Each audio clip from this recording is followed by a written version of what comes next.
Well, g'day everybody. I'm standing up Bridge Creek, which most of you won't know.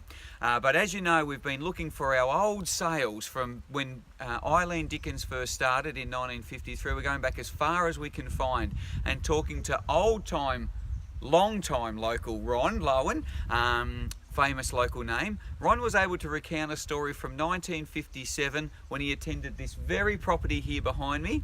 Didn't look exactly as it does now, with Eileen. So we're here with Ron so he can tell you the story as well. Ron, you can take over. Well, about 1957, Eileen came to me as a boy in primary school. Yeah.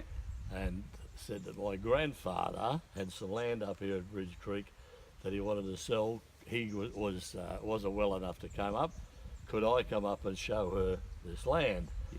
So she brought me up here, and all I could find for it was a post, a corner post. Not a nice concrete one? Not a concrete corner post, yeah. But a big hardwood corner post. And I just said to her, well, that's the land. Yeah, it runs both ways, and it was all bush. Yep.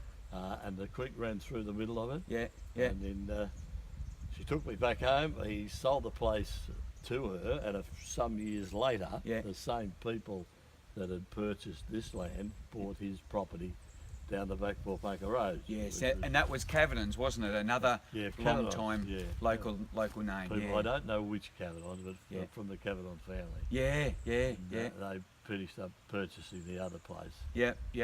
Now, a bit of responsibility for a young bloke to come and find the corner post. How old were you then, did you think? I was probably about 10 or 11 years old. Yeah. But those days, he just said, well, you know where it is, take her up. Yeah, and away you went. Yeah.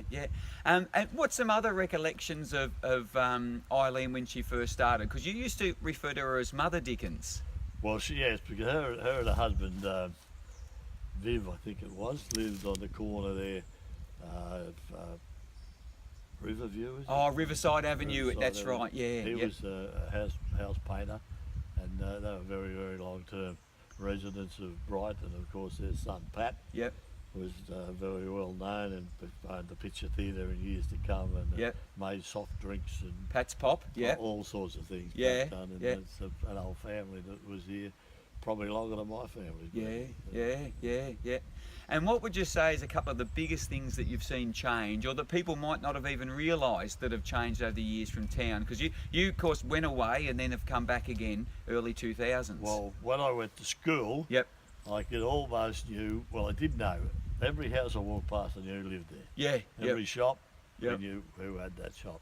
And when you come back, well, you walk up and down the street now, and sometimes you don't see them sold, you know. It's just advanced so much and grown so much. It was lucky it was under 1,000 people lived there those days. So nowadays you've probably got 5,000. Yeah, time stands still for no man. Yeah.